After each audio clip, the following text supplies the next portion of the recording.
अस्सलामु अलैकुम वरहमतुल्लाहि वबरकातुहू।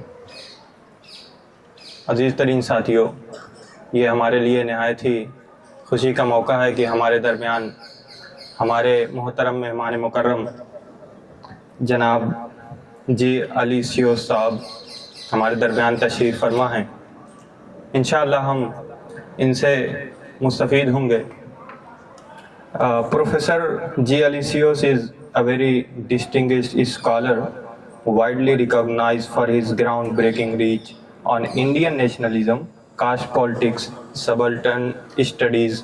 His notable work include Nationalism Without a Nation in India and Religion as Emancipatory Identity.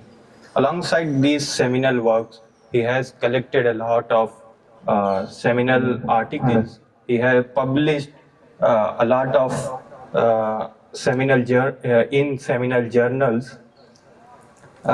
Alongside of these academic works, Professor Aloysius has been deeply involved in social and tribal movement.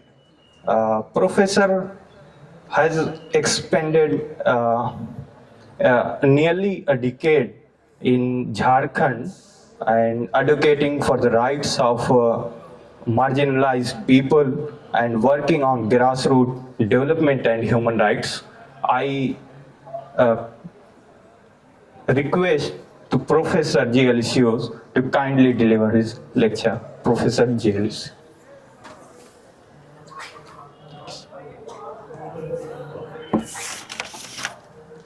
Friends, this is not my first time addressing a SIO group, either regional or national and so on. If they are repeatedly calling me, it means either they have something to object to very seriously or they have something to appreciate. I presume it is the latter, appreciation. The one who introduced me told you all that I spent some 10 years or so, or more than that, nearly 15 years in the tribal area working with the tribal people. Okay. Now, if my nationalism without my nation in India, that is what is mostly known, is become famous, it is because of what I learned in those villages and the jungles and moving along with them and going hungry and sleeping wherever they want and all that kind of thing. It's not because I studied anything in the university or in the books written and all. Of course I searched for the books, but for ideas which I gained already in the tribal area. You see, I looked for and I did find in the books also. But most of those books are not to be available in the ordinary university libraries and so on. Yeah. The point I am making is this. Most of you are students or academics related enterprises in some way or the other. Why do we study at all? Why do we make researches at all? Why do we engage in PhD? Why do we do higher studies? It is only for the emancipation of the downtrodden, of the subalternized, or of the tortured, oppressed groups only. Not to become, very nice in speaking and writing, and English is very beautiful, and so when I read 10 books and I write the 11th book and that book becomes internationally. No. You and I are engaged in this so that some benefit could come to the larger society, but more particularly to the subalternized and oppressed groups. Otherwise, there is absolutely no meaning that you and I are engaged in academics. Please remember this. Please remember this. You will study, you will get jobs, you will earn money. That is a common to all. We all have to do that because we have to earn our own livelihood. Yeah, that is okay. But beyond that, if there is some meaning in our studying higher studies, and taking to research and investigations and so on, it means we have something to contribute to the larger society. Please remember this. And if you are told something else in the universities and the classrooms, for strategic reasons, you may not be able to open your mouth. But remember within yourself, that is the idea of your studying. That is the idea of your studying. सबको हिंदी आता है ना? I definitely cannot speak beautifully as he introduced me. हमारा हिंदी ना जो tribal लोगों के बीच से हमको उभरा है, तो बीच बीच में हिंदी में भी आएगा, इंग्लिश में भी आएगा. तो और यही हालत हम 2 घंटा हम मांगने से 2 घंटा दिए हैं. इसका मतलब ये नहीं है कि हम ही इधर खड़े होकर के 2 घंटा रटेंगे. हाँ, I had asked that this session should be interactive session. If you don't feel I am saying something right, you please object to that or ask for clarifications. It's very important, very important. हमको अंग्रेजी बोलने आता नहीं है, वो सब, please forget about all that. I'm not a professor so and so, with something very protocol and all that. No, I don't know any protocol. You see? Therefore, feel free, because there is one type of academics and there is one type of politics that goes on in this country. Which is against the interests of the majority people, and all particularly the downtrodden and the oppressed and the kind of relegated groups. Now our whole of our attempt is to give a slightly different twist to the whole thing.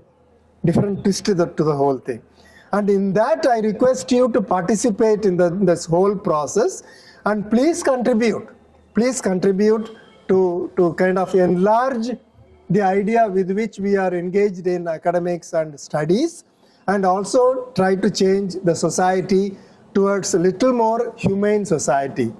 And more than me, all of you know what is the present obtaining condition across the country. You see, it is not at all good at all. And then it is sliding downwards very, very fast. And my whole effort is to identify the reason why this has come to be, and whether it is possible to put some kind of stop to that. Among all the groups available in the country, I can easily say you are the guys most organized group here, with a little bit of consensus about various things. Therefore, your power is very great. Very, very great, and you should realize that, and you should not hesitate to intervene and use that power when the time demands that you should come to the rescue of the people. Please, individuals may fear, हमको क्या होगा, हमारा तो एकदम फंसा देगा और jail में डाल देगा. I never understood many. You see that somebody puts a tweet in the Twitter, and he is arrested. Somebody comes from Assam and arrests the fellow in Gujarat. Why can't thousands of repetitions take place in the same tweet? What can they do? Will they arrest all the thousands of people from all over the country? No, at least that solidarity you should give. I was so surprised. Why is it? Unless there is some fear in the ruling classes, remember this. Unless there is some fear in the ruling classes, it will continue to go the way it is going now and demolish the entire work that we have constructed in the last hundreds of years. Please, we are all looking up to you for something. Now the title given to me was, they gave one title, nationalism or something. Afterwards they changed it into state. What is that? Could you read that? Do you have that? That's the last phrase. Before that, there is something. State, minority, identity, and politics of nationality. You know, all these things you know well. There is nothing new I am going to say on this except to give you slightly different twist.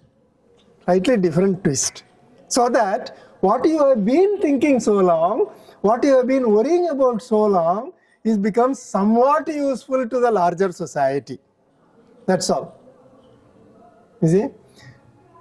You can stop me anytime. Sir, you are wrong. Please. Huh? You know the state. You know what a state is. Indian state. We constantly use this word in our social sciences and humanities also.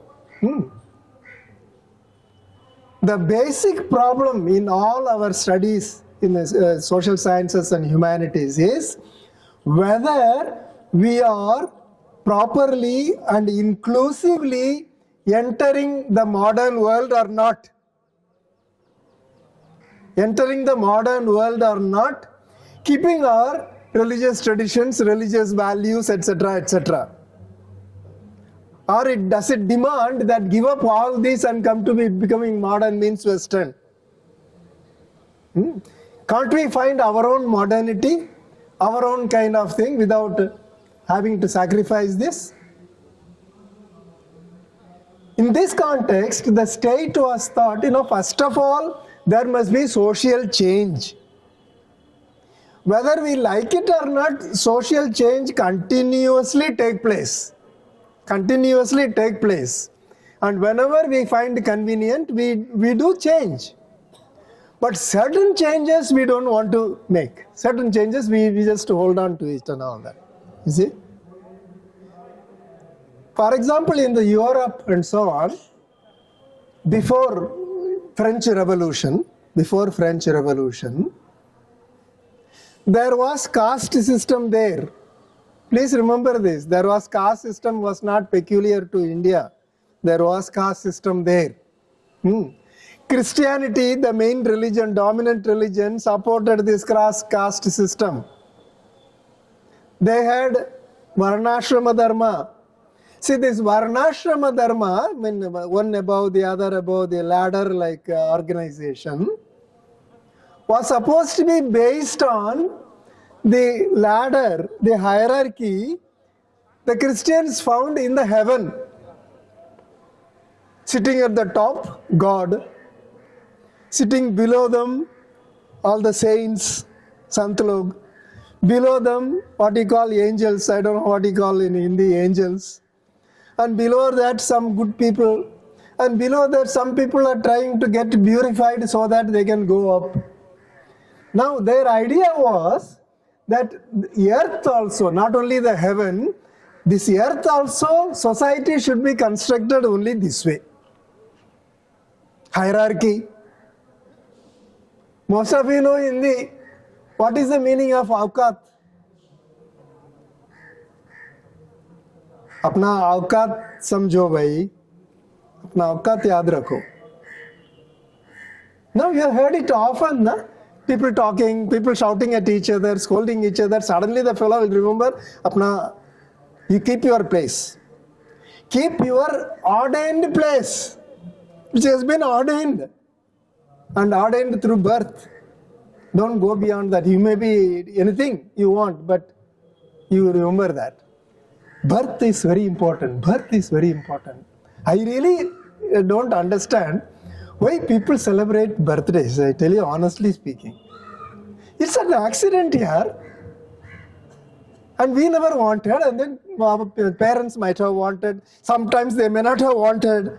Sometimes it comes through unexpectedly and so on. What is the big deal about celebrating birth? Brahmanism celebrates birth. For Brahmanism, birth is a foundation. Okay? Now you celebrate some achievement. Daddy, I helped a boy who fell down in the field. I helped him and then wiped him and then gave him some water. That's something good to be celebrated. And this is very, very easy for your Islamic ethos, Islamic cultural values, social values. Huh? And this is so consonant to that. Something good. And always good means helping somebody. You see? No, but in those earlier days, as I said, in Europe, there was Varnashrama Dharma. What was the Varnashrama Dharma? Those who pray, the church people, bishops, nuns, and priests, all that on the top. Below them was those who fight, the kings, the nobles, warriors, soldiers, etc. And below them was hypoloi, those who serve for the others, those who wear the minimum clothing and then work in the fields always. Laboratores, labor, who labors. It was exactly like this. 100 votes of the laborer is equivalent to 1 vote of the soldier. And 100 votes of the soldier is equivalent to 1 vote of the priest or a nun and all that. You see, this is not caste system. What else is caste system? Now, this was overthrown by the French Revolution, and they said we are all modern people. What they said, modern people, is something which Christ said long ago. Afterwards, Muhammad Prophet said very forcefully long ago. What was that? All men are born free and equal. My friends, some of them are studying human rights. This is. We knew this long ago.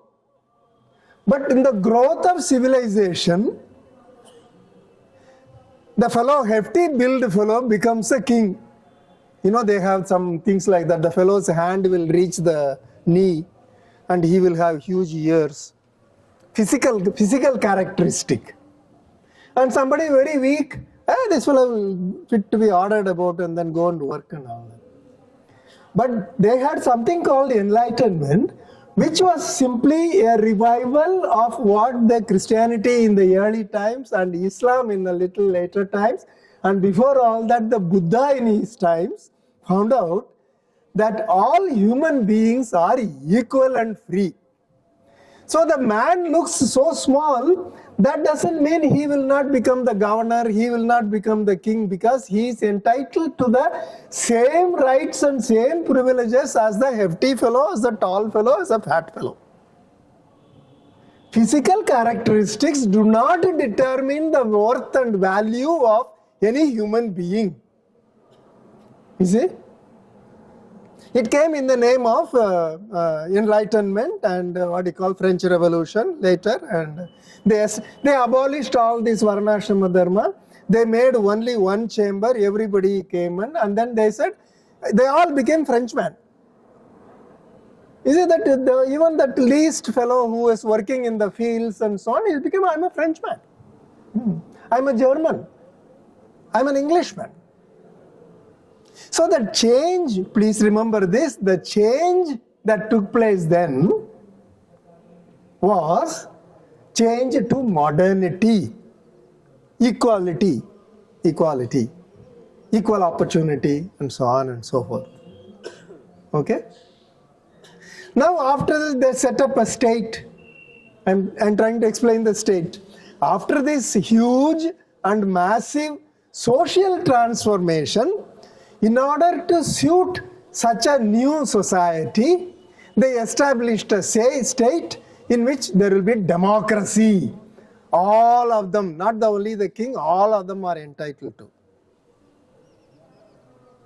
So the first, the society changes, then the second, the state changes. But in many other parts of the country, I'll cut it short and I want to listen to you also more. Now, in many other countries, this was not possible for various reasons. I'll come to India for that reason. They first established the state. And then the state went about educating the people and helping them to become modern and, giving them jobs and industries, development, parliament, etc., etc. The state first then the society changes next. This is the two models we see in the world. But when we come to our Mahan Bharat, neither this nor that. Neither this nor that. Do we call what is obtaining today a state? A state means a rule of law. A state means secular. Modern state means secular. A modern state means education. A modern state means technical development of all the people and getting jobs and all that. A society means what? A society is an organic whole. Everybody considers one another as brothers. You call each other, no? You call any unknown person, you call brother. You know, these are all old habits you people had. And some of us had some time and gave it up. Any unknown person is a brother. Any unknown lady is a sister. You know, in some places in the country we still have that Bhai Bahin. In Gujarat we have, curiously, Gujarat we have this. Bhai log, Bahin log and all that. You see? What happened in India?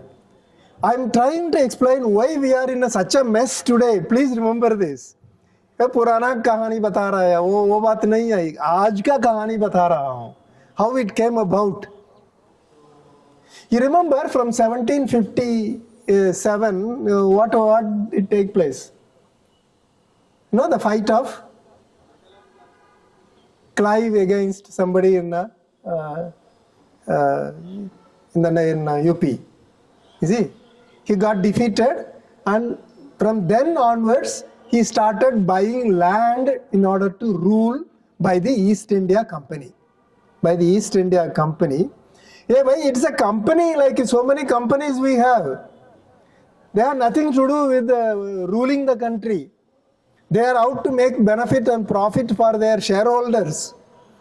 They started taking up, running the country slowly until say 1858, 1857 what? Indian history. Sipahi revolt. Sipahi revolt. After that, Parliament took over the administration. In this 1 century, I tell you, they developed an entirely new India. This is, you have to remember that. Because their colleagues, their partners were those who were giving land revenue, agricultural revenue, because that's what they came for, money making. At that time, money making was only from agriculture. So where was agriculture?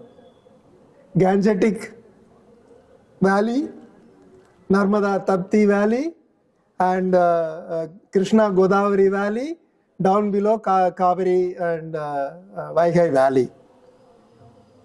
It's only in valleys, if 10 people work, 12, 15 people could eat, because there will be more grains. All this, this Deccan, and all this, what you call forest, jungle, Jharkhand area, and Telangana, and all such areas, if 10 people work, only 7 or 8 people can eat. Because there is no irrigation, no water facilities and so on. So what happens, people slowly go from these areas in hard times, looking for something to eat, to the valley areas. In valley areas, who are the guys dominant? The Brahmanical Brahmins, and who have been Brahminized. Remember this, there is a kind of shyness, there is a kind of reluctance to use this word Brahmanical by our friends. Why? They became dominant. They started ruling the whole country. It is a Romila Thapar who says it is when he say Hindus, it is mainly Brahmins. She is a Hindu. When she says, why should you and I be worried about this? What is a spade is a spade. Let us not hide the fact. You see. So what happened that the compact between the Brahmanical people in the valley areas and the British turned these Brahmanical people national. Because these fellows were ruling all over India, so they became their assistants and they became part of the whole new middle class coming up on the understanding that they won't interfere in our religion and we will not stop giving them the revenue, money they came for. Max Muller and others came and wrote, what are you? What is your religion? This fellow is a Muslim, I know, because in Europe we had, these fellows are Christians, they know. Who are all these? Non-Muslims. You know, non-Muslim was the word originally used for all these people. In which constituency you are standing for election? I am standing in a non-Muslim constituency. It's only later they came to understand India, Hind, Sind, Hind. Oh, Hindus. Hindus. Okay, these are all Hindus. Then he has Quran, he has Bible. What do you all have? So these guys went home, found all that moth-eaten and all half-rotten palm leaves, this, that and all that. And for the first time, Max Muller took all those things, you know, with awe and respect and reverence, which they never bothered. It was all under dumped there, and slowly sat and worked out the whole thing. And he came back with 56 volumes of the sacred books of the East. Your Quran is what? How many? 200 pages? Your Bible is maybe some 1,000 pages maybe.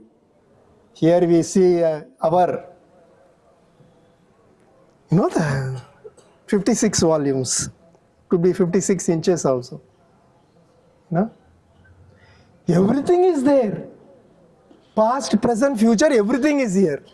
Nothing, you cannot discard anything hereafter. We have the foundation for laying a religion, the book.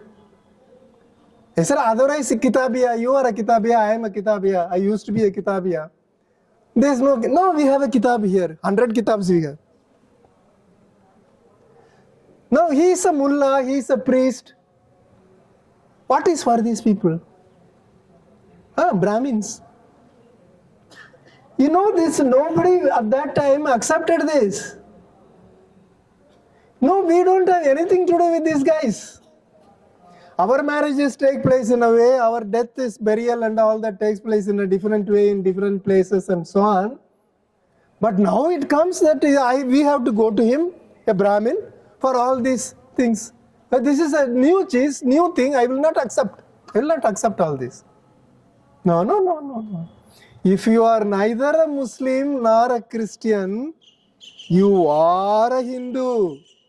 And if you are a Hindu, you have to abide by the Brahmins. Wait, this is something new these Brahmins got. That the entire country is supposed to be Hindus. There was in the north, there was Sufism. You have heard of Sufism, was so prevalent. And Kabir Panthi, Ravi Panthi, and so many gurus teaching morality and sacredness. And in the south we had what he called Saiva Siddhanta and Mariamman worship, Murugan worship and all these kind of things. And in Andhra they had Tirupati Balaji temple. And in Kerala you had that Guruvayur Ayyappan. It was Krishna, but the Guruvayur Ayyappan. And in Maharashtra and above that was the Varkari movement and Tarkari movement and all that.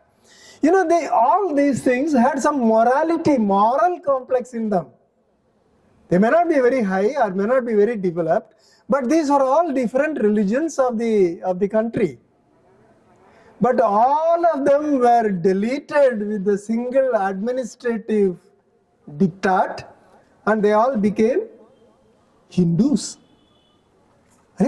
How did they become Hindus? Today it is fashionable to talk and also criticize what is called Hindutva. But you are not criticizing even 10%.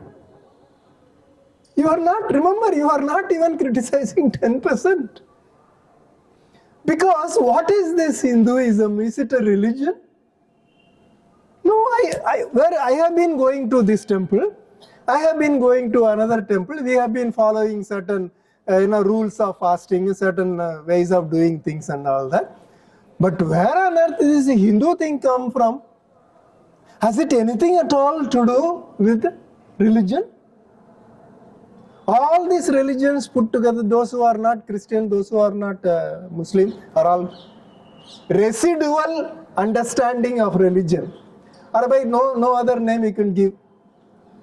बाकी लोग जितना बचा कुचा है वो सब हिंदू है. This is not a religion. We are not talking about a religion.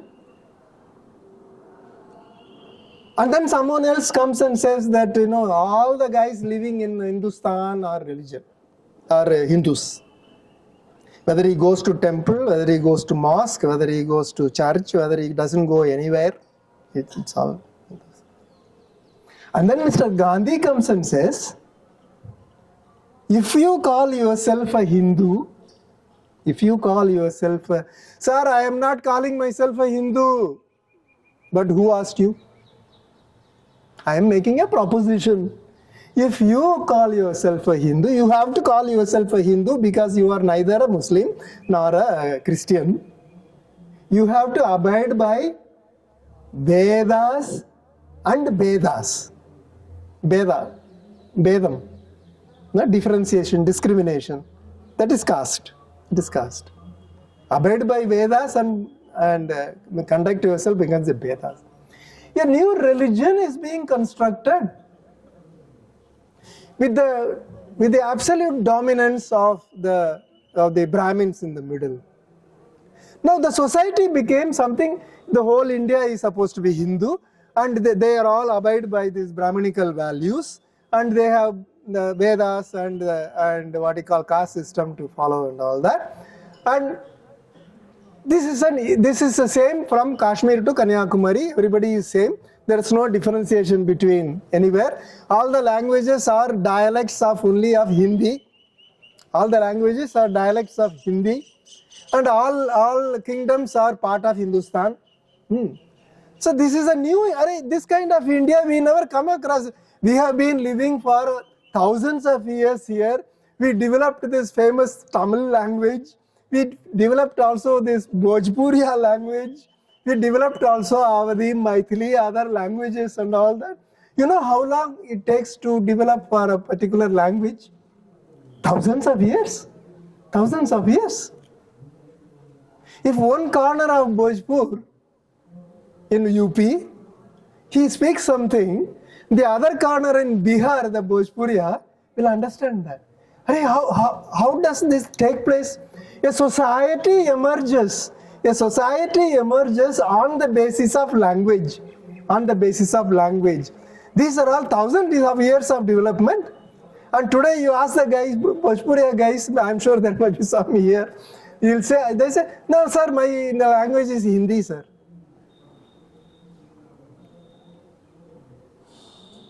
What I am trying to say is, Brahmanism in the name of Hinduism became a singular religion all across the subcontinent, having under the domination of the Brahmins and the Vedas, etc., etc.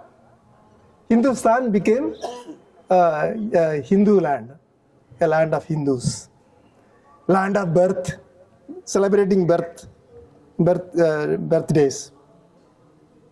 First of all, they will ask you what is your kundali, or what is your horoscope, please tell me. I can tell you your future. Everything is written there.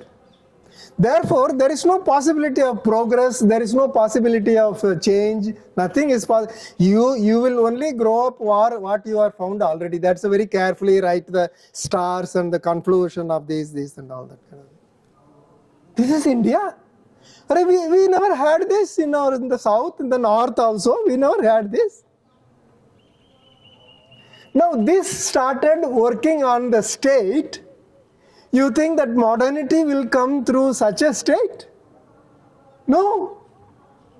These values, Brahmanical Hindu values, have become the state policy. State policy.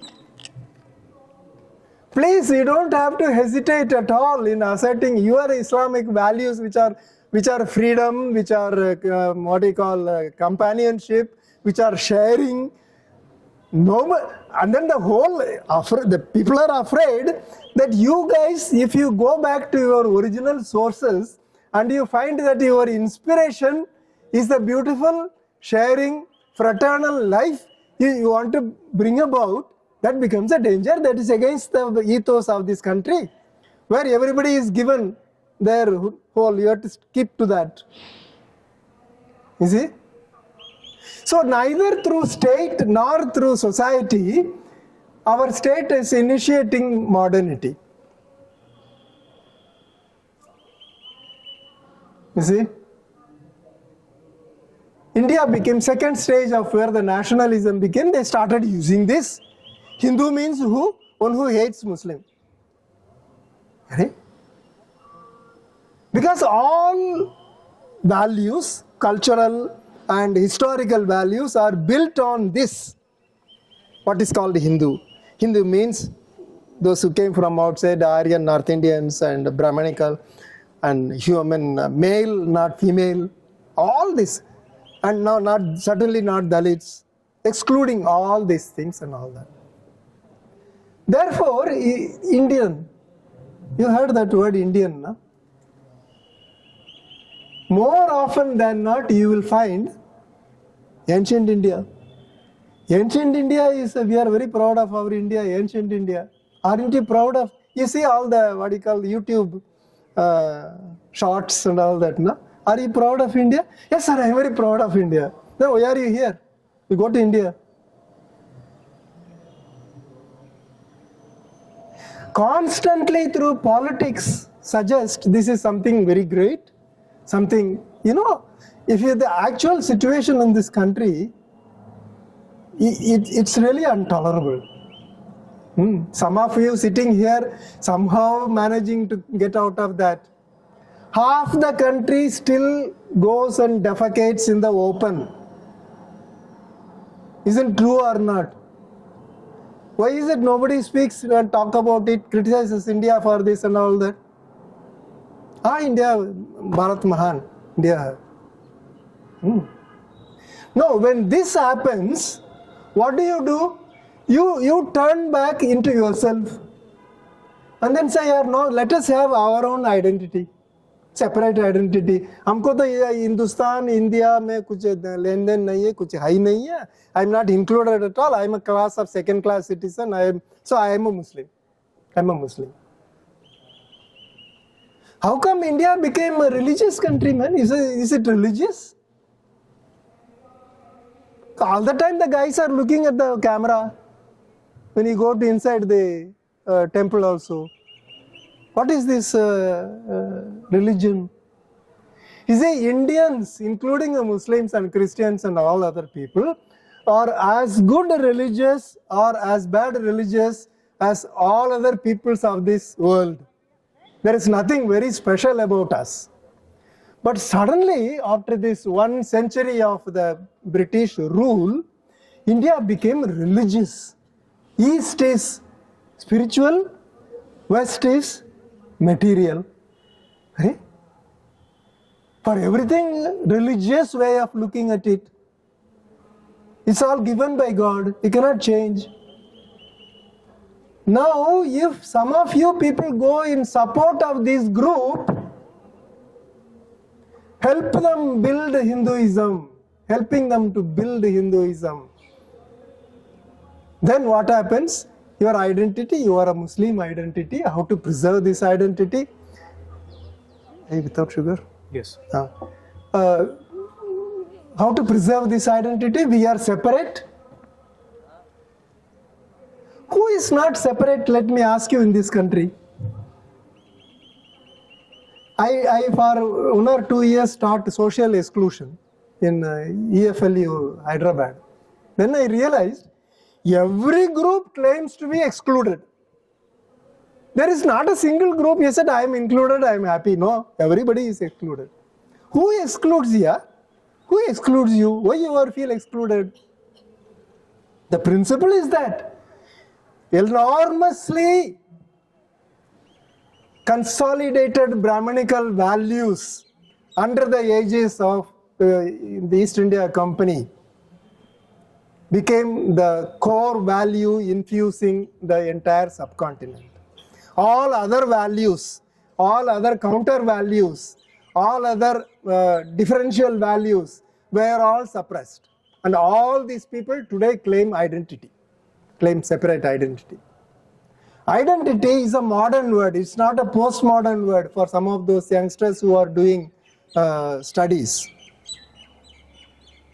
The first wholesome identity is a national identity. National identity. I tell you, I'll give you a small example. In Delhi University, there was a seminar on identities, international seminar. All people had come and we had some all blah blah, everybody speaking about identity. Then the time for eating lunch came. We all stood in the queue. In front of me was a Japanese student. So I sort of tried to tease him and I said, hey, what is your identity? He didn't slap me. I am a Japanese.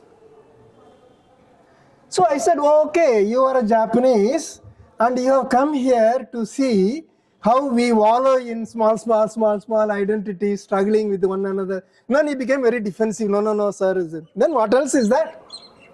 You have managed to set up a nation state, which includes everybody. There is no margin in Japan. There is no minority in Japan. Everybody is a citizen, equal and free and equal to all. But not in our country. So we are struggling with I am this identity. What is your identity, Dalit? What nonsense. I tell you, only donkeys and dogs cannot change their identity. Human beings, we opt for identity, we construct our own identity. We build our own identity as and when we find our comforts and conveniences and the necessities and so on. So when we found the new India emerging is not going to include us, then the whole series of separatism started in this country. You remember? Of course, that the most known is that Pakistan separation. All kinds of things are said, this and all that, but it has come out very clear in researches that it is the Congress which was responsible for this whole thing. Because if they are not providing equality, then what is the separation is the only way. Northeast, South, you wanted to separate Tamil Nadu? Because we are not finding comfortable. Yeah, Periyar, I'm sure you must have heard about the name of Periyar. He said, I am not a mad fellow. They said today they are abolishing caste. I'll give up this. And I'll be also accepted like any other fellow in the country. No, they are not ready to give up caste. So caste means a hierarchical, caste means exclusion, caste means isolation. So separatism, separatist identity is put up and all that kind of thing. So what nation do you have? What is this nation? My friend says he is studying in human rights. Have you ever discussed in human rights that singular human, universal, equal to all people here, has it emerged in India or has it not emerged in India? As a discursive ideological notion. It's only after that you can try to find some rights for him. But here there are subhumans and there are superhumans. You see? There's no human. Where is the rights? Forget about rights, man. And you can keep on studying which authority under this law is a magistrate, we have to go and apply and all that crap. But the basic free and equal is not here. Please, my friends, remember, and the last part of my thing to provoke you a little bit, by and large, Muslim politics in India here, for various unavoidable historical reasons, have been only playing the second fiddle to this rotten nationalist politics. Somehow or the second junior partner in that. You don't have to. You are already Muslim, is an Islamic believer is in Islam. That unites you. But there they had the strong problem of nobody getting united as a Hindus. So he said, you help me, I will help you, you are Hindu, Muslim, we will play the bhajan, Hindu, Muslim. And sometimes he'll beat you, sometimes he'll kiss you, but you'll have to remain there. Don't run away. I will bat, you please bowl. If you refuse to bowl, then that is anti-national. That is, you are not agreeing to play the game here. Our game. Please play. In the beginning, of course not in the early beginning. Early beginnings are Syed Ahmad and all that had a little more vision and some broad understanding and all that. The leadership that came later, he said, now we are also being given some kind of status and some constituency.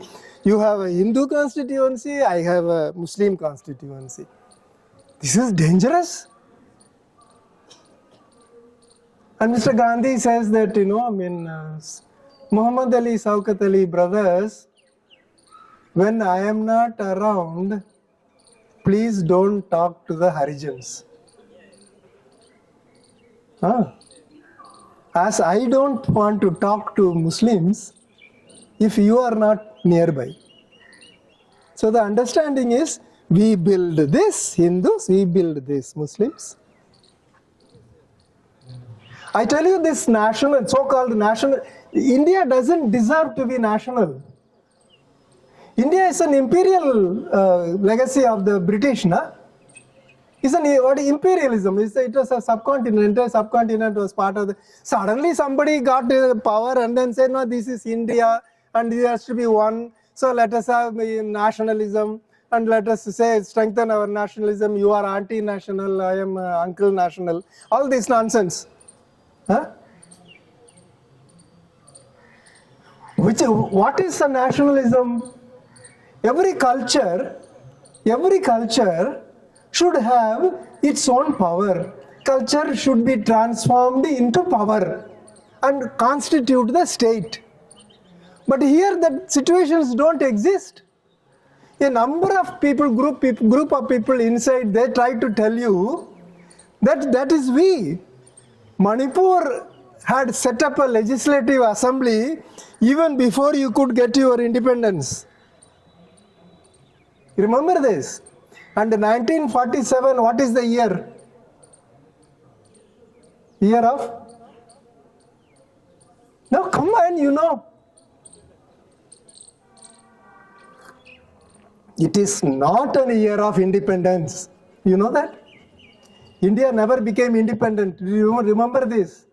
India never became an independent. It straight away became a dominion in 1950 and then a republic.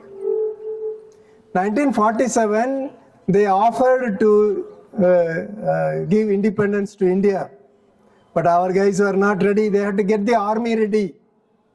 They had to get all the security ready, because otherwise they know that all these fellows will jump on us and finish us up. So, in 1947, it was only a dominion. Dominion status was given. But they also celebrate India independence. Those who know this also celebrate, those who don't know also celebrate. All half-truths. Ada sachai. Constructed. Hindi. Hey, Hindi now 45%, what 45%? That you won't get even 5% people talking Hindi. It's all simply adding up everything. Adding up everything and then say that this is something like saying Adani is the most rich man. But you add a State Bank of India account also into yours, and then you will definitely become the richest fellow. The same way Hindus and people in India don't eat meat. You know that Indians are vegetarians. We also agree. Hey, bhai, ye to aisa hi hoga. What can be done? Let it be like this. The most important thing for them is that India should remain one. Why? This is the Brahminical domination. Because there were Brahmins even before that, even before the British came, they were all here. And we all were part of that, and Muslims were there, Christians were there, Brahmins were there. They didn't find it very, very problematic with the Brahmins. But now the situation is different. Today, the Brahmins are consolidated and united and got that centralized state power in their hands. Therefore, Varnashrama Dharma is the state policy. How is it state policy, sir? How many of you are studying in CBSE? How many of you are studying in the SSM, in the state board? How many of us are studying in Panchayat board? How many are doing some night schools? Isn't it Varnashrama Dharma? We are all in the same citizens. But no, we can't educate all of them same here. It's not impossible. It is in this situation, if you start thinking about majority, minority, and what you call identity problem, this and all that, the theories we learn in the classrooms will not help you at all. We have not emerged into a nation. We will never emerge. Because in 70 years ago, they said, we are India in the making. Aste aste, India nation ban jayega. But 75 years ago, after this, now we see the situation, it is far worse than what it was 70 years ago. This is very important to remember.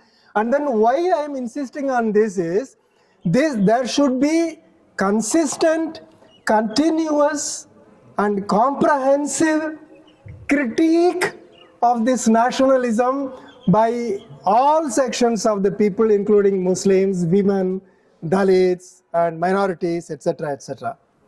Now, if we accept all their major values and then say that please give me some space to stay inside, then we have a saying, if I knock at you, if you bend, I'll knock at you more. You know, even lion will chase only the buffalo which is running away. If the buffalo turns and looks at the lion lion back out. This is a problem. This is a problem. Therefore, at least learn a comprehensive critique of this. Comprehensive critique. Don't simply say ditto, ditto, ditto for everything, except when it comes to the minorities, then that we are something special. No, it won't work. It won't work. It is not working for women. It is not working for Dalits. It's not working for other minorities also. So all of them will stand excluded. They will be engaged in this identity problem, this problem. Sir, will India ever become? As far as I understand, no. There are some basic values. There are certain basic objective conditions for you to make a meaningful nation. And they are not there. They are not here. Cutting across, you see, the whole thing is that Hindus are, Muslims are one. Singular narrative, whether it be Hindus or Muslims, both are defective. Because for 20,000 years we have been living in a different groups here. Our Muslim people were scattered in the subcontinent and they were adapting themselves to the different areas and different cultures, and they have been flourishing. We cannot say singular. Can we apply our Muslim politics to Kashmir? Can we apply the Muslim politics to Kerala? Can we apply Muslim politics to a small group of northeastern group of people? Islamic values. Please. Islamic social, in fact, when I got the invitation, I said, these guys should have put it as a Noor Islamic Cultural Festival, where there would be a session for cultural, socio-cultural values of Islam, cutting across all cultures, universal values, rereading Quran, rereading our earlier people and all that. And what do they have to offer here? They will have to offer something in which all the so-called non-Muslims will willingly and eagerly will come and join you. Instead, what we are doing is we are insisting on organization. And Sir ko bulayenge because Sir speaks against the Hindus and all that. No, of course I will speak, whether I come here or not, I will speak. But are we going to play the politics of the Muslim peoples of the subcontinent, or the politics of the Islamic cultural, social, political values, or fashion our Muslim politics according to the nationalist pattern, and then say we have to have some space here, there, so on? This is a question thrown to you, and I hope I have not exhausted my 2 hours. Please, now, come up with some objections and come up with some clarifications, and some of them things I may not have explained properly. Please give. You see, there should be more questions than answers. Then only it is called a philosophical discourse. If there are more answers and less questions, that is a religious discourse. And we don't want to have a religious discourse here. There are some places for that.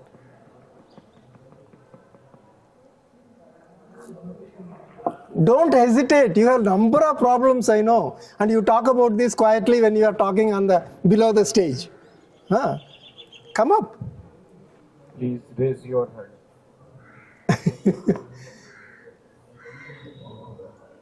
All of you are studying in the colleges and the universities, swallowing up all what is being said there. Yes, there are 2 people, yes.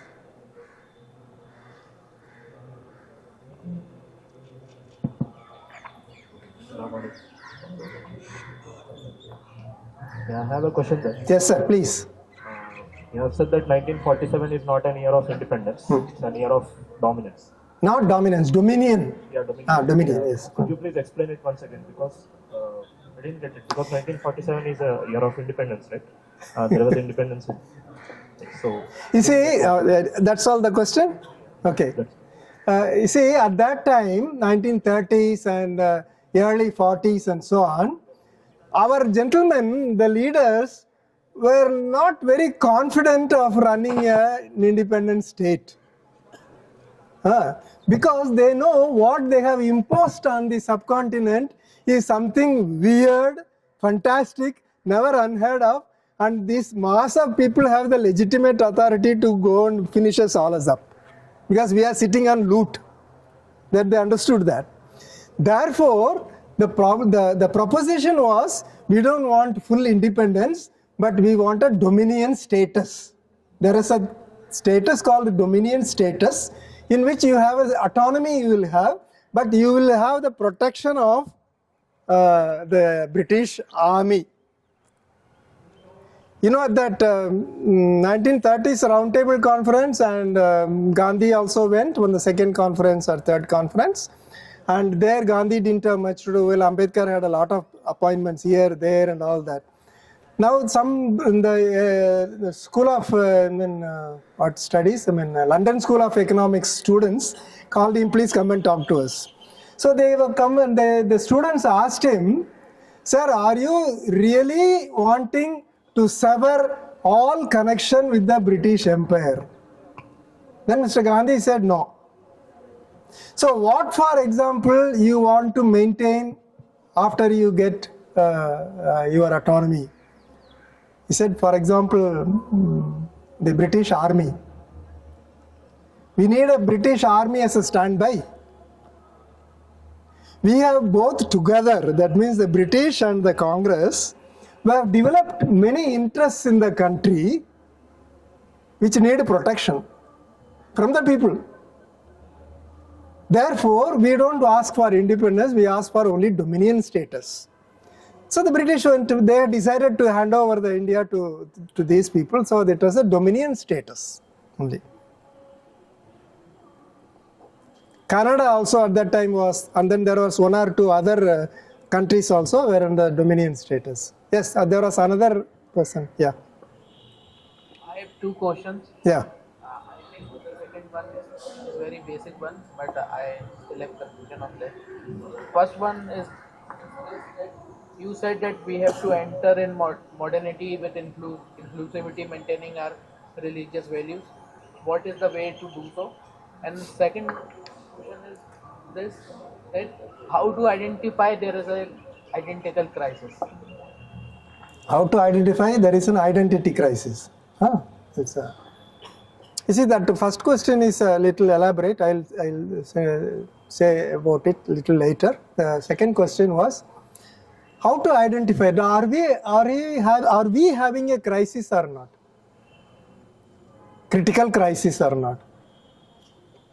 Muslims are this, Muslims are that. Beef, I tell you, honestly, I cannot buy beef and get into the metro. I am in a crisis. Yeah, my money, I buy beef, I carry it in my bag, but I can't do it in a metro. I have a crisis. I mean, this is a small example. Once I experienced once in a way like that. But the number of problems you guys have to go through, I tell you, it is mind-boggling. I simply cannot imagine. There was my colleague working when I was in Jamia. What's his name? I forget. He went away to Aligarh Muslim University. We were all together in that third world studies, now known as international studies and so on. So he said, I found a lot of land here, still very cheap in Ayanagar, where I come from now. We'll buy a huge plot, we'll share it among ourselves and build the constructions. This friend of mine, so I said, Aloysius, this is not possible for us. We need all the time, we have to bank on our own people. We don't know when the whole thing is triggered and when our own neighbors come and loot us, when our own neighbors come and murder us. It's not anybody imported from anywhere. The guy with whom you have been drinking chai and going about and all that, this fanaticism rises up and this.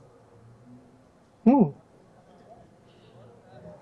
I tell you, when does this religion thing became such a huge problem for India? Why it has been made into like that? This is a real crisis. This is a real crisis, and you cannot go about and then somebody looks at you. Hey, why are you looking at me, man? There are 10 fellows are going. Why are you looking only at me? Because I look like a Muslim. I look like a Dalit. This is an identity problem. This is a crisis. I mean, you catch me up when I do something wrong. You catch me up when I do something mistake, something on the way and all that. Sir, I cannot go and I see a lady walking. I like her and I have been knowing her a lot of things. I want to go and talk to her. Could you please do it, sir? Hey, my name shows that I am a Christian. So what will happen is that entire Christianity will be blasted and entire Islam will be blasted for this. What nonsense is this? We are not human. Are there thousands of Muslims living in London? They have no problem. Thousands of people living in Europe and in Australia and America and all this. They have no problem. Why is it we are having this problem? And this is the identity crisis that we are facing. We cannot show ourselves. Now, the second question, the first question actually was, is it not working by? Hello. How do we construct new culture, including modernity, appropriate for ourselves? I suggest SIO has a conference on this. It's not a one man deciding that, when this has to be this way and all that. I look for certain universal values of Islam, which are foundationally same as the early Christian principles. Jesus movement, what they call before Jesus died. After that it became church. That is a different thing. And these are some of the same values as what earlier Buddha taught. Now, if these are the same enlightenment, these are the same French Revolution, these are the same things, which all means giving humans their dignity, their equality, compassion, sharing, etc. As and when, and to the extent expressed within different cultures in which we were all participating, in different parts of the country, and promote that will be the thing.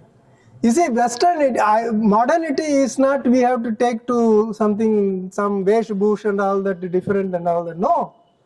It is the same value. He said, Prophet came and united. He said, all of us are one because children of one father is this. That is it. And that elementary thing is so difficult to be implemented in this damn place. And now they are boldly come out and saying that no, all are not same. Gandhi went to Kerala, met what is his name, that Narayana Guru, Sri Narayana Guru. And he said, it's very funny, you should know all these tips. Does Swamiji speak in English? That is a question asked by Gandhi. And you know what Swamiji responded? Does Mahatma Ji speak Sanskrit? I would like to talk to him in Sanskrit. He had to be ashamed to say, no, I don't know Sanskrit, but later on became a big promoter of Sanskrit and all that. Take a few leaves. He brought a few leaves from the tree. Are these leaves are all one? No, they are different.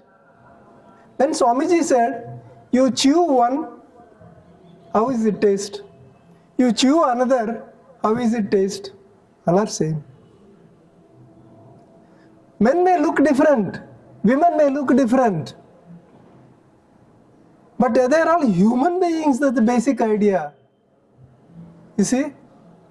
So you have there are some problems in, I'm only throwing a proposal, but this needs to be thoroughly thrashed out so that not a single vested interest even among the Muslims don't dominate the entire peoples of the Muslim peoples scattered across the subcontinent.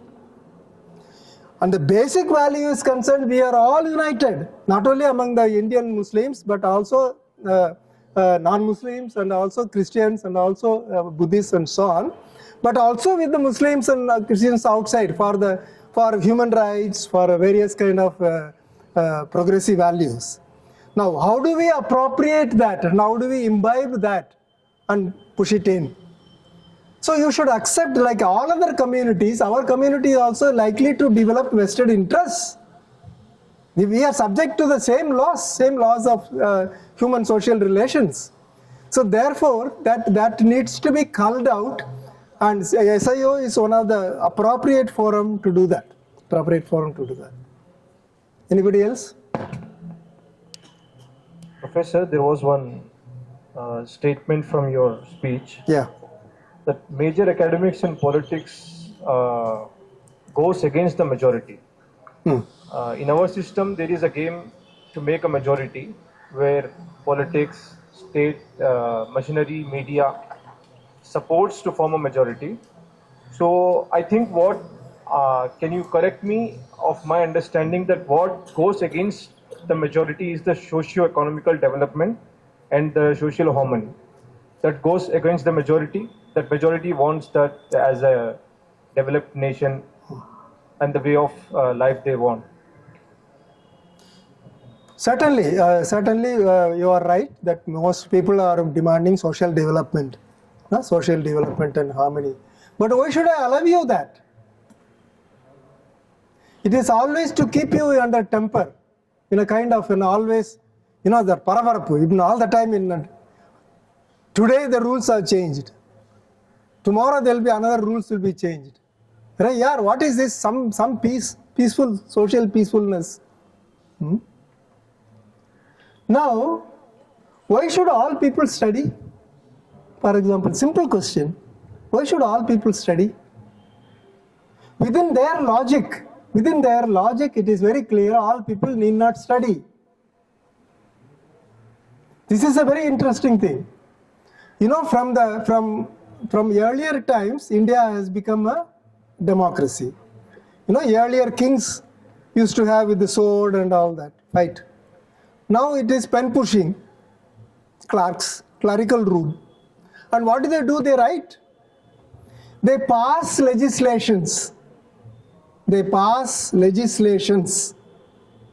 Who is capable of reading and understanding and contesting and challenging those legislations?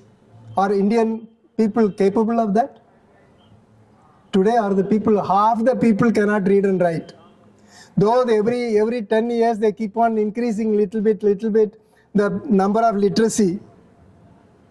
In Ahmedabad, a well-known scholar went about who actually can read and write in India here. Don't give me the census. I want to find out. So he made an elaborate social science project, choosing random samples here and there, scientifically choosing samples and all that, and took the second standard book, and then went about asking the different villagers, give this, please read. In that way, he took some 3-4 years to complete that project and came to the conclusion that possibly some 25% of the Indian population can read a second standard book. Now, you are passing laws over my head without me knowing what is written in those laws. How am I to give you my consent? Through these brokers? Called MLAs, MPs and all that? How am I to understand? A democracy of illiterate people is no democracy. A democracy of illiterate, we simply don't accept. It is not. It is not. And education is the least given importance today of all the states in India. You see? That is because the value in which they operate is different. Not all people need to study. So not all people need to become officers. Not all people need to become this, that. So for that, with great difficulty, after bitter fight, they have got reservations. No. So even if you are a brilliant genius, they will push you within that group called reserved group, and only that much can be improved, not more than that. And they have not fulfilled even that. My friends, I tell you, these are not minor mistakes of the state or democracy. These are foundational mistakes. And they want to claim the sanction and the legitimacy of a nation, sacredness of the nation, and you have to believe this, and you have to sort of abide by it. They purchase your total commitment, but in return you get some peanuts.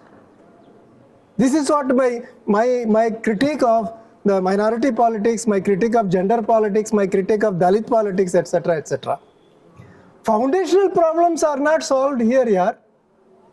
You don't have a political arrangement which deserves nationalism.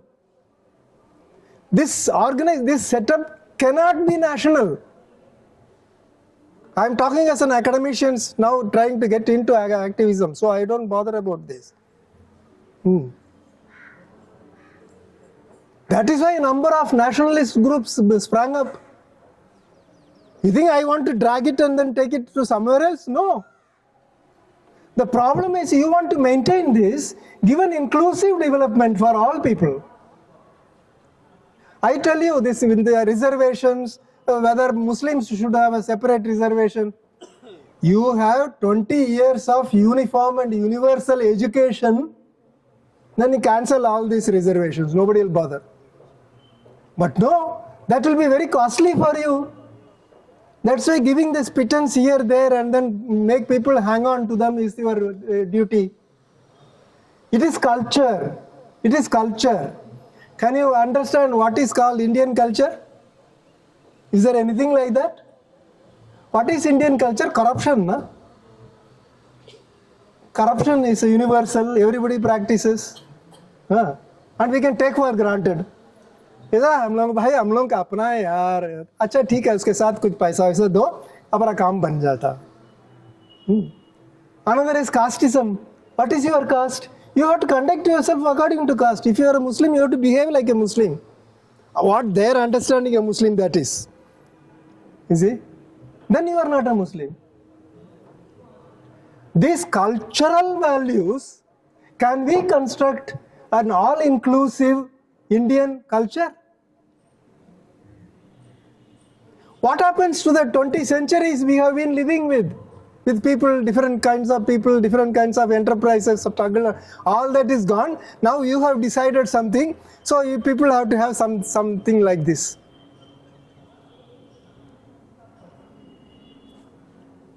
Anybody else? Yes, miss.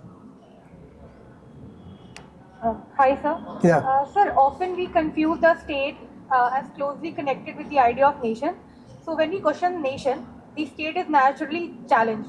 So my question is on the relevance of state in solving these crises, and if state can ever accommodate the differences given its history.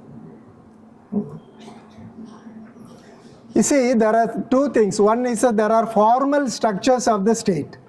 You know, the constitution, bureaucracy, and what do you call this, employment arrangements, press, etc., are formal thing. But the agency who works in all this parliament, who works in all this bureaucracy, who works in all this media and communication, etc., they are all in the grip of one singular set of values, which is basically Brahmanical. You don't bring me examples of individuals and then say, sir, in spite of this man did a good thing. Yeah, this man, that is to be appreciated, but he doesn't explain the scenario. It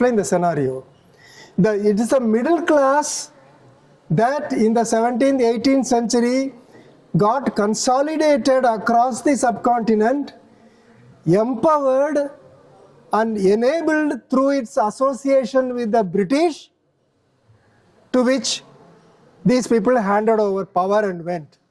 And the terms in which these people were given was the idea that India is unique. India is very different from everything else. This our ancient rishis have discovered long ago, and we will abide by that. And that is, people are born differently, and it is dharma that they should keep their place without disturbing it. If they try to change the ordained place, that is given place, there will be a disturbance.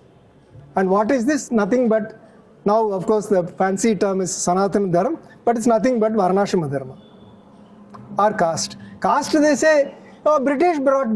Yeah, precisely because British brought, please get rid of it.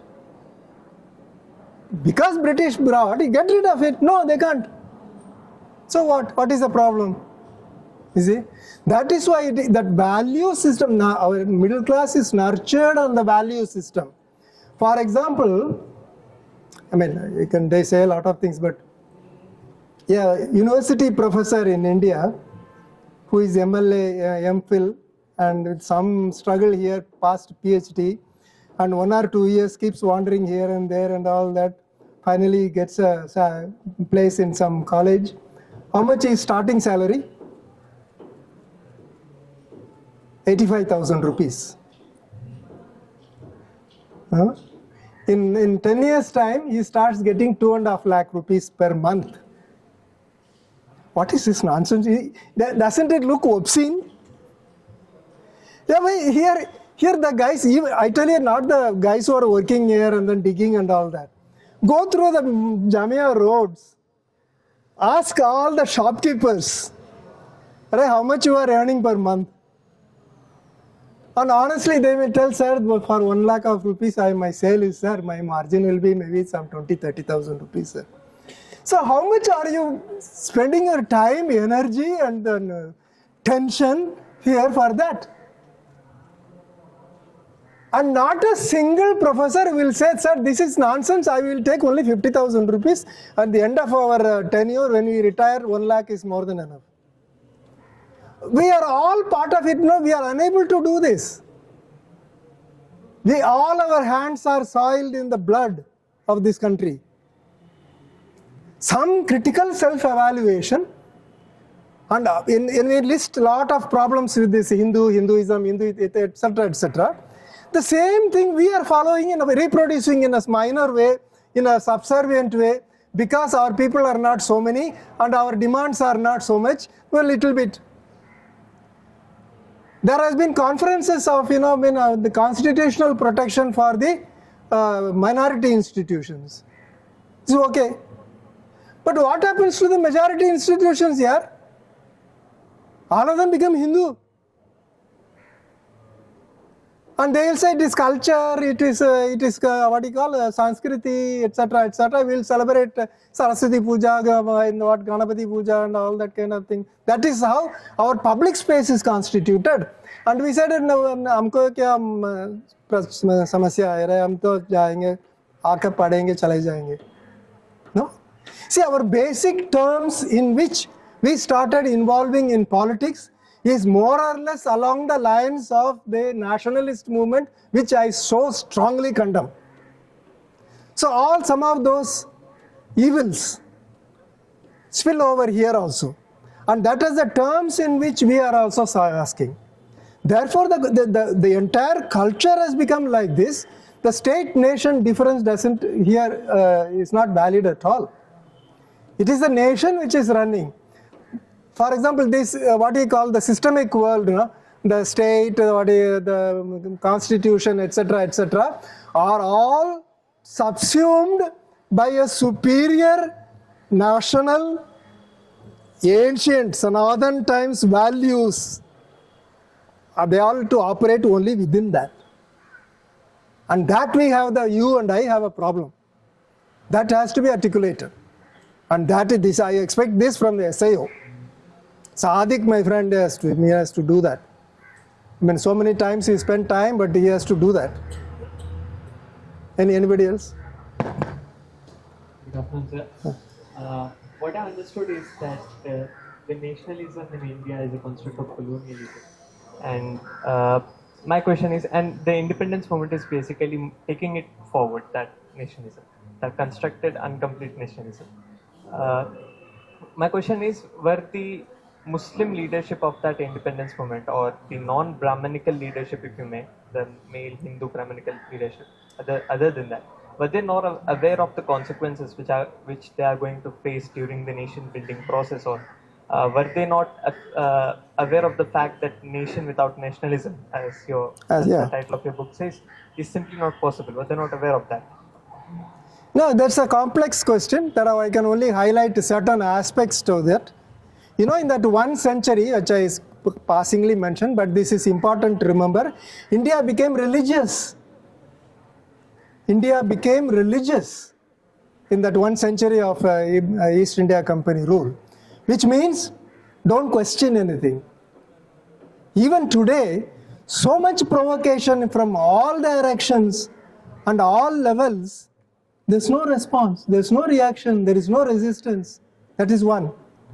And most of us people were illiterate and culture bound.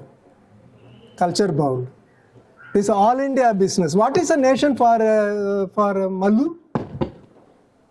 Sadiq will tell me, and I will tell you as a Tamil guy.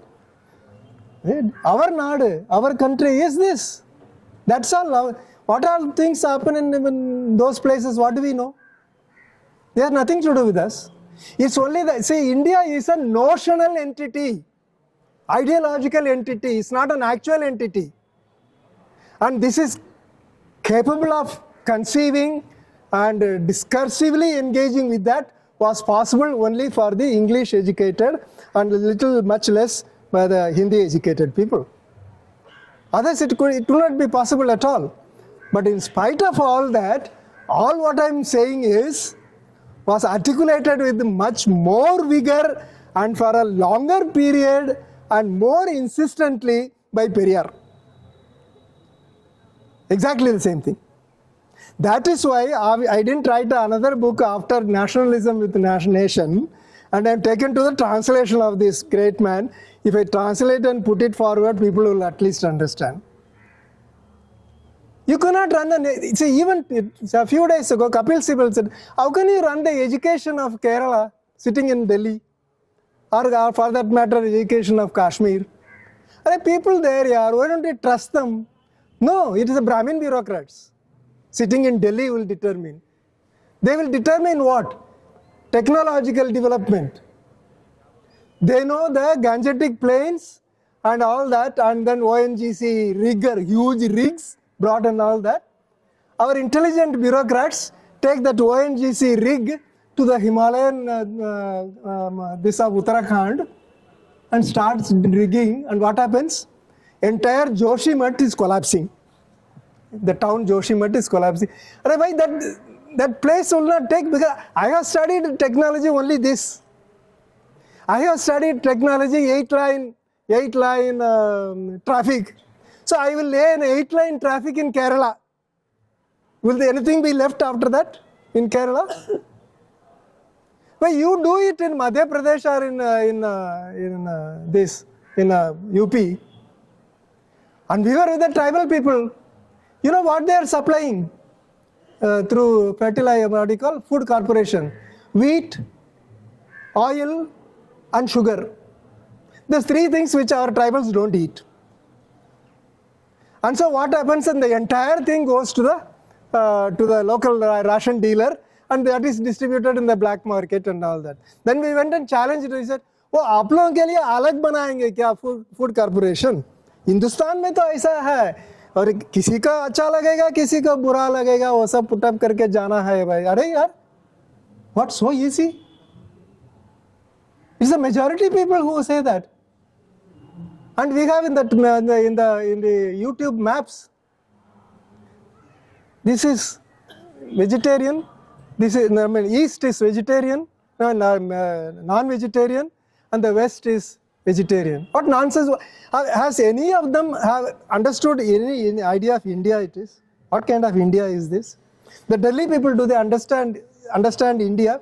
They think the India is like Singapore. And we have been doing this for centuries, man. Development before you came, your ancestors came and all that. Now that everything has to be sanctioned here and there and all that and that. What all this nonsense? This is really ruining the state. This is not neither nationalism of any kind at all. Unfortunately, all this is not. I am not limiting myself to this regime that is under power. That is bad enough. That is not.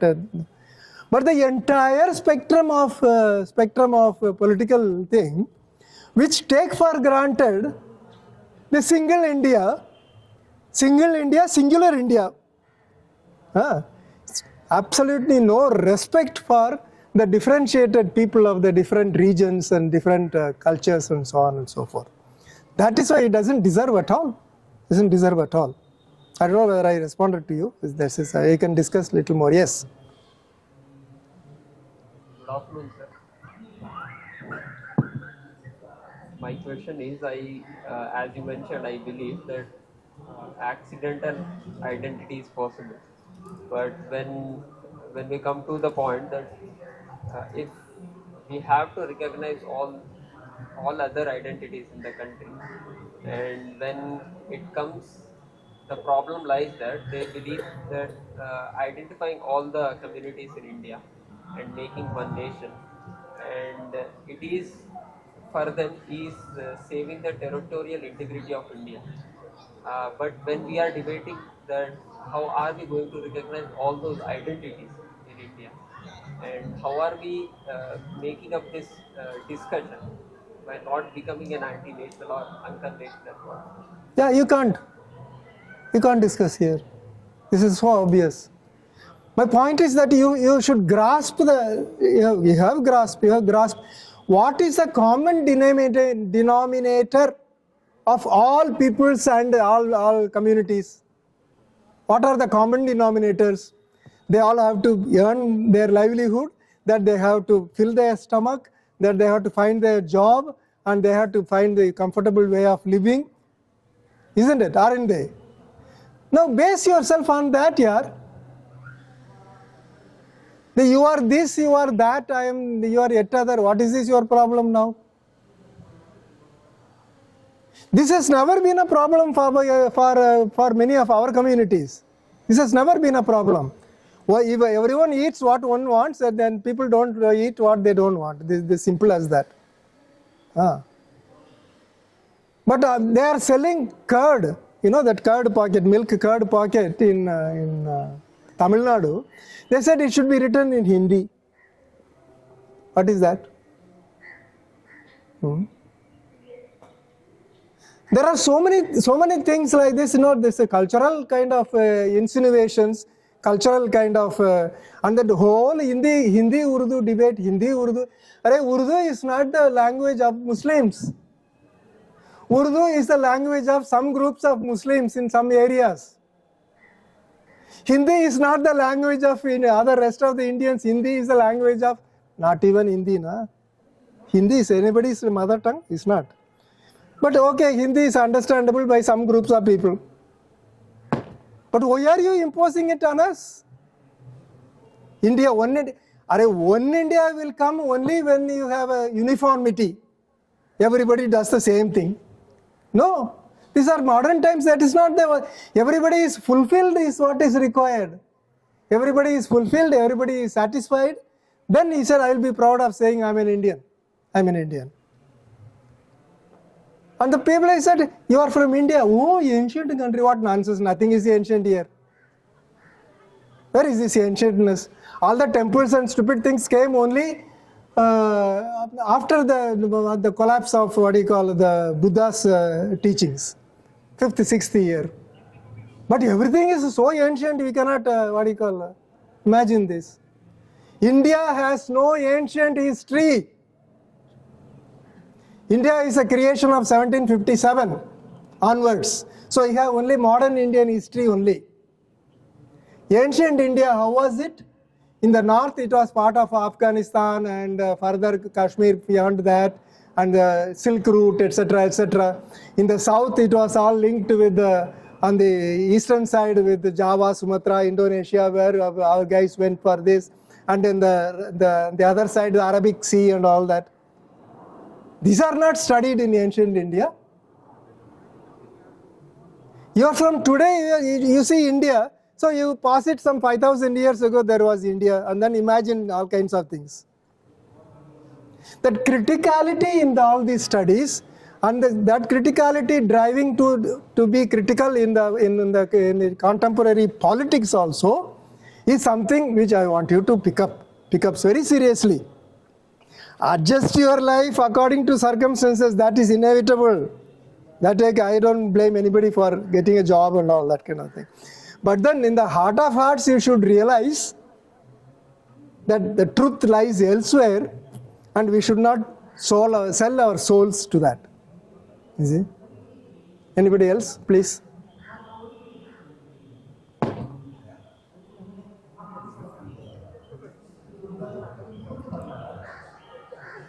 My question is that what kind of challenges can we expect on working on grassroots level for the marginalized? What kind of Challenges can we expect for working for the marginalized the grassroots? You see, more than me telling you, most of you know it in different places. Most of you know it different places.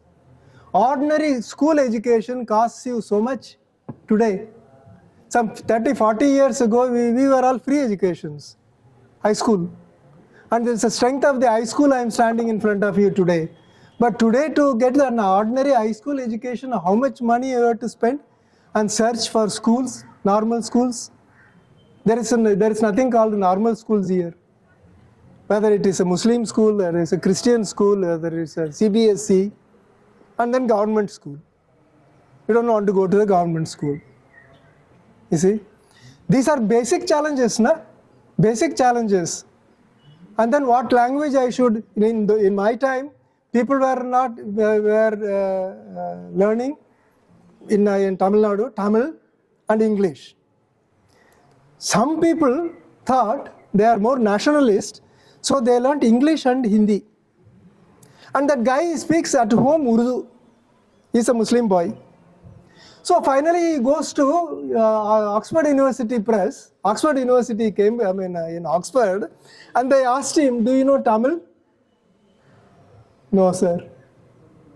Okay, you are a Muslim. Do you know Urdu? No, sir.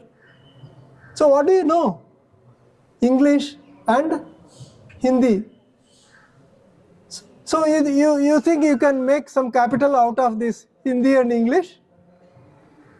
To understand the society, to understand how it functions and so on, and how to get out of that, you need to learn Tamil. You need to learn Urdu. You see, that's some imagination that our investment in the nationalism, which is Hindi and Urdu, will deliver all this. In those days, I used to hear in JNU, a lot of Bihari guys sell their properties, and they are given bundles of money, and then they come. So they said, you go and study English and become a collector. We can buy land anytime. Once you become a collector, you can buy the whole district. You see, that was the idea that was there.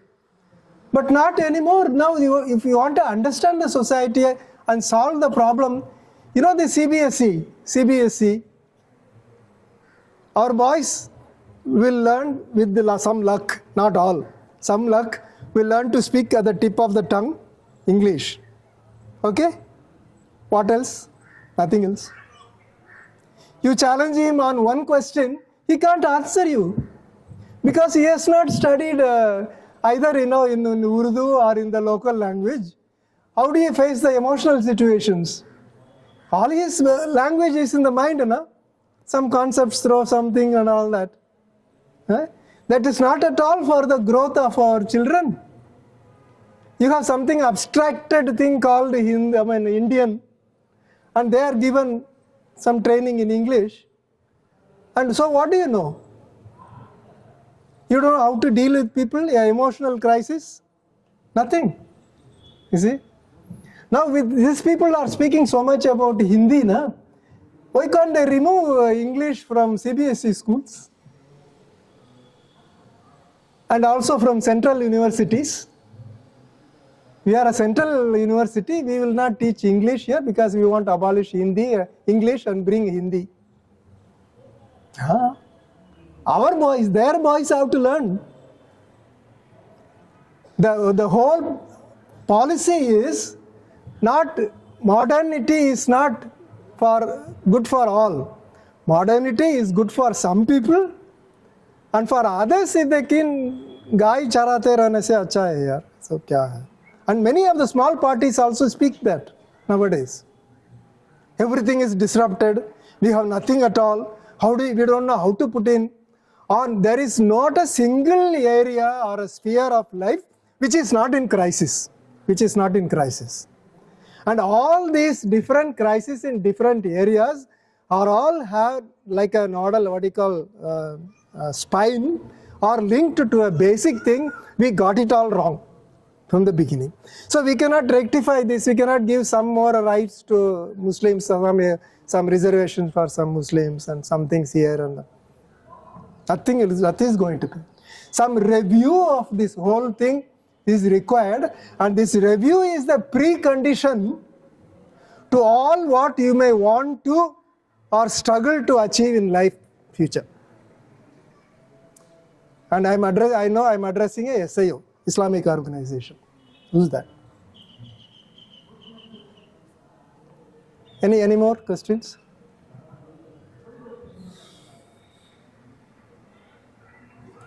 Please come. It could be in Hindi or it could be in any language. They'll translate it and all that.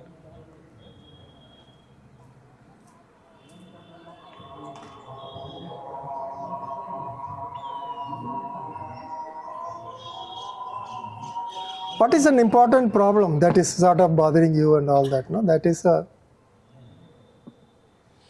Hello.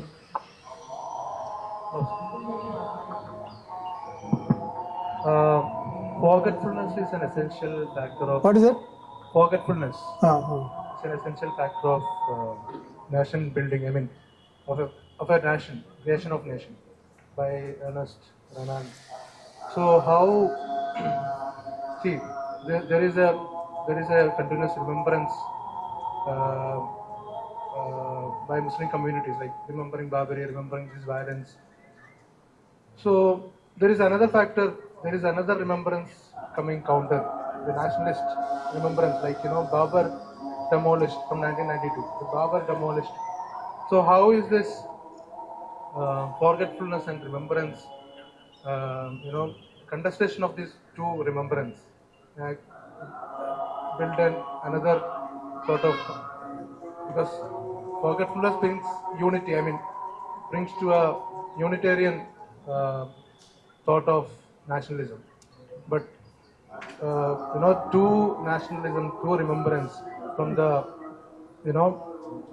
from the marginalized and then from the nationalist. So how do you see this? I mean, how this sort of how nationalism is? What is the future of this? I mean, how can we see a nation, a movement, how do you see this for the nation building? See, it is not so much about the question of forgetting or remembrance, but you are constantly being irritated. Not only remembrance, but you see, it was not only the ancient India. The ancient India, all people fought against all people and all that, and then all people lived together also. There's no, but this modernity brings us a crisis. You see, you are reminded of all kinds of things today, here and now. We are not complaining about it. Of course, yesterday is a past. Yesterday we have to. Every day is this past is being repeated. You see. I do not see at all. I do not see that this is not only me being aware of this impossibility of the situation. The ruling groups does know it well. So what happens is that the way of managing the situation is survival diet, circus lions. You see, the circus lions, if they are all fed to the stomach full, they will not obey you. They'll start jumping back at you. So give them a little bit, it sort of goes about. So half the people in our country are only survival diets only. No? Second thing is illiteracy. Illiteracy. वही क्या करने जाएगा यार, पढ़ा वढ़ा करके कोई बेकार है, नौकरी वोकरी नहीं मिलेगा, अभी जो कर रहा है वही करते रहो बस. The justification. And then a high class justification, West is bad, East is good, this, that and all that. Yeah. And the third thing is a superstition. Full of superstitions. For everything is a superstition. Now, I have come to a conclusion. India is not sustainable. India is sustainable only as long as the people in this country are fed only survival diet, are kept illiterate, and they are steeped in this superstitious way of life only. If they try to get out of it, that is already anti-national. That is already become, you are in the level of anti-national level. That is why, how this is going to be solved, but of course I don't know. So what are you advocating? You are advocating tearing it apart and running each one in different directions? No, I'm not. Because even at the given stage, even if people run in different directions, that will be worse than now.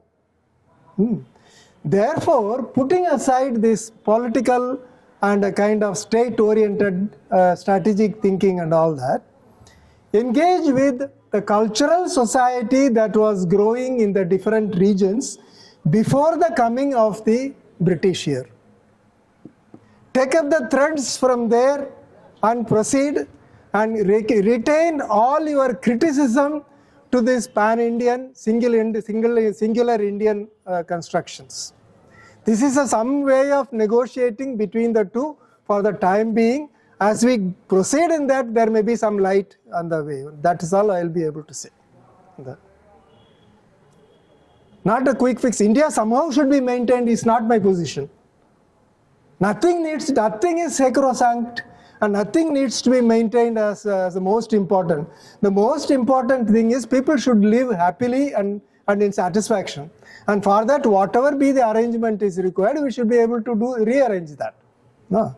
That being apart, for the time being, our own criticism at the pan-Indian, at the singular Indian discourse, and the construction at the regional level.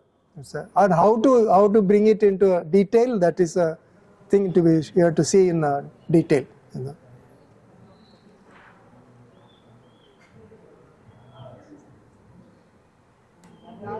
It's okay? I do understand there is a 99 times there is a banging on some other idea, and then one time, sometimes somebody comes and gives the thing, and then things will become clear. No, I don't agree to that. But constantly, and you are in a better position to understand all this, better position, and you have resources to combat it more at your level. And why don't you deploy those resources? As I remind you before I leave the stage, I want to tell you that strike on the Islamic values.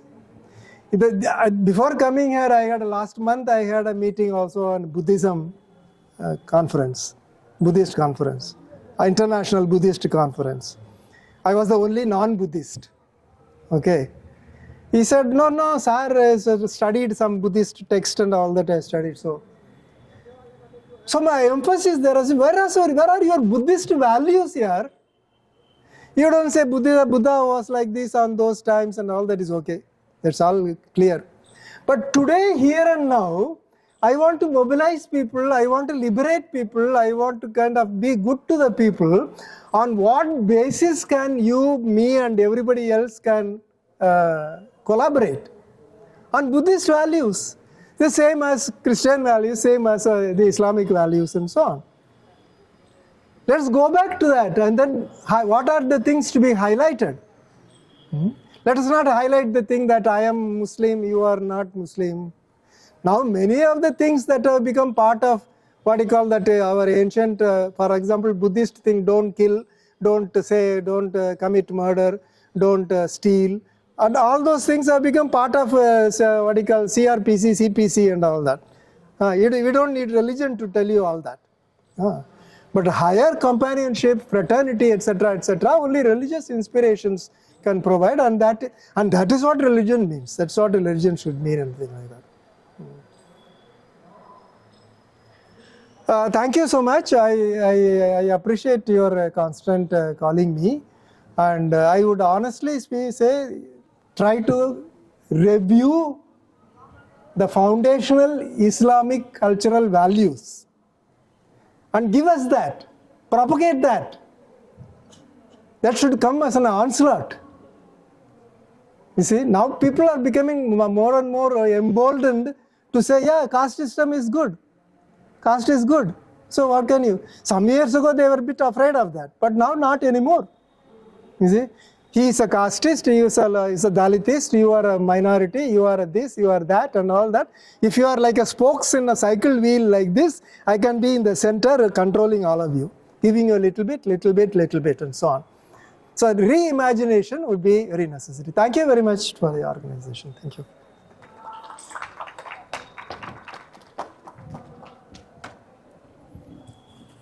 बहुत बहुत शुक्रिया मोहतरम मेहमान मुकर्रम। इसके बाद दूसरे session में panel discussion, conversation with author, panel discussion again in stage number 3 and a workshop on secularism, religion and Islam, rethinking with Talal Asad. Doctor Irfanullah Farooqi speaker होंगे। आप तमाम लोगों से गुजारिश है कि उसमें इन तमाम सेशंस में अपने अपने मिजाज के मुताबिक ज्वाइन करने की कोशिश करें।